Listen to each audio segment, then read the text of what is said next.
Well, it's getting towards the end of the season here in Georgia. So this is your Barefoot Country Cook doing one of my last gardening videos of the season for this year. And believe it or not, it is the middle of November almost. And my tomatoes are still making tomatoes. That's the glory of Georgia's weather, because the ground doesn't freeze. And this is I guess you'd call this as a regional tip on growing. Northern states, they have a very definite cutoff. I mean, they get frost like in October, and you're lucky if you have anything left in your garden at the end of September. You might have corn. But down here, you can literally have 2 planting seasons if you plant early enough. So if you're in the southern states and it doesn't get too super hot, we're kind of like in the middle of Georgia, so it's not so bad.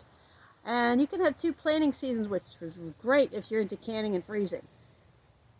In front of my garden, I put a bunch of rosemary, and I think I may have told you about the rosemary. It keeps the deer out. We have some deer that go from the back forest behind our home to the front forest in front of our house behind our neighbors there. So these are I guess you would call them a table Roma kind of tomato. They are oval in shape. They're small.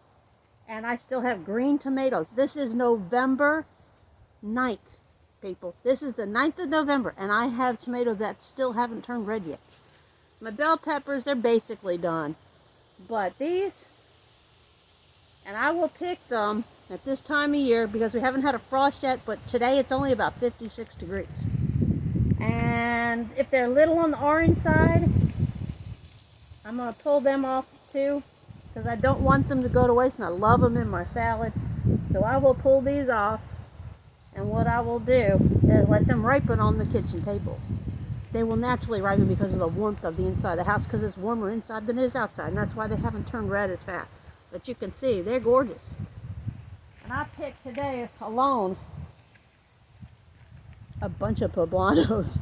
Now, the thing is with poblano peppers, they get so tall that if you don't have a regular amount of rain, they don't end up being the long, big poblanos that you want. So I end up having to pick them not so big, but as long as they have a good, thick, dark green to them, I'll make some relish with those poblanos to make a great sweet and hot pepper relish. So you can see the rosemary's gone a little crazy here. It needs a good trimming. And I'm going to throw these tomatoes in this glove because I forgot to bring the basket out with me. But in the garden here, I have started pulling weeds out, and I can actually take you back and show you it's overgrown, but it's still producing. Craziest thing I've ever seen, and only in Georgia. So let's take a walk. The rosemary is actually in bloom, and we still get bees that are having a field day with that, which is good because we didn't have any bees last year, or at least not very many, so I had no cucumbers. And that's unheard of when you want to make pickles. So you can see it's overgrown. It's been a little hard to get out here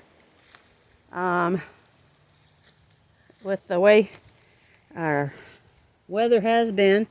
There's been a ping pong. So there's one of the poblano plants right here. And you can see, look, that's a decent size. It's not a full size. A full size one would be twice this size. But see, this is the size that I would pick off. This one's too small. But if that one starts to turn red, I'm going to pick it. It'll be a nice hot one. But that's a decent size for a poblano. If you're going to make like a pepper relish. And this one, this one's just a little bit too small. We're supposed to get rain Friday, so I'm waiting to not pick as many off of the plants because there's at least 20 or 30 more peppers out here. And most of them are on this plant over here, and I just saw a big one. Let's go over here and see. This one I just spotted. That's the thing about pepper plants, are kind of like your green beans. Sometimes the peppers are hidden. Like this good size one, it was hidden under there. Now this is your normal size poblano. Like this, or a little bit bigger. And this one I picked just a minute ago. is a smaller version. You see the difference? So you want your poblanos to be about 4 inches long and about 1.5 inches wide, and then that's what's considered a full size. You would take the, you would core it out, put some, and go ahead and sear and blister these on a grill. You can do them on in a skillet inside the house if you like. And once you've done that, then you put them in a dish with the lid on it, and the steam separates the skin from the meat, and then that's when you use them in your recipes. I'm going to stick these in. I just picked about, a good 20 or so poblanos out of here. And let me show you over this way just a little bit, if I can position this correct, hopefully. It's kind of hard to see when you've got the sun at your back. So as you can see, there are a lot of peppers still here. Look at this. A lot of peppers under here. There is a lot of peppers under there. And I put a tomato cage up here just to give it some stability. And I keep looking to see. Now this is another sign. When you see a pepper on your plant and it starts getting these hard vein things, pick it. It's better to use it in a relish than to let it go back, because that's what that means, is it's getting old. And you don't want old poblanos on your plant. But there's a good 20, 30 more on here. And if we get, I've got some baby ones up here that are no bigger than my pinky. They're literally only this big. So I'm going to be getting the tiller out, and I'm going to work around here, pull the weeds up, till it up, and then that will be one of my last videos for the season. I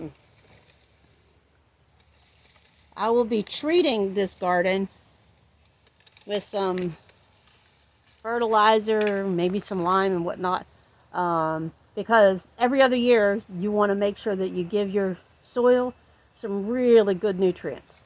So I'm going to beef it up some, and maybe I'll get me some cucumbers next year. So stay tuned. I still got a couple more garden videos out there for you. And behind here I've got some lavender. We'll talk about harvesting lavender too, because with my little greenhouse I have over behind here, that'll be one of my outside things. It's tore up, but it still works, and it's great for making your essential oils during the winter time, because it stays warm in there, and I have grow lights in there to heat it up if it gets too cold at night. So it's your Barefoot Country Cook. Make sure you come back and see me. I don't have my shoes off because it's too cold for my feet out here, but I'm only barefoot in the kitchen. God bless.